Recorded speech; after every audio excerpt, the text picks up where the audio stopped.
ગુજરાતમાં ચૂંટણી પહેલા રાજકીય ગરમાવો આવ્યો છે।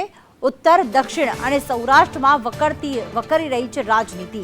વલસાડમાં કોંગ્રેસના ઉમેદવાર લાપતા બન્યા તો મોરબીના હળવદમાં પણ ક્યાંક આવો જ માહોલ જોવા મળ્યો। અત્યારે સ્થાનિક સ્વરાજની ચૂંટણીમાં પણ ગરમાવો જોવા મળી રહ્યો છે। રાજકીય ગરમાવો આવતા જે જોવા મળી રહ્યું છે કે ઉમેદવારો પણ જાણે કોનું પ્રેશર છે, કારણ કે ધરમપુરમાં કોંગ્રેસના ઉમેદવાર લાપતા બન્યા છે। સુરત બેઠકના કોંગ્રેસના ઉમેદવાર જે રીતે સંપર્ક વિહોણા થયા હતા, એવી જ રીતે અત્યારે ધરમપુર પાલિકાની ચૂંટણીમાં વોર્ડ નંબર 3ના કોંગ્રેસના ઉમેદવાર સંદીપ દાભડિયા લાપતા થયા છે।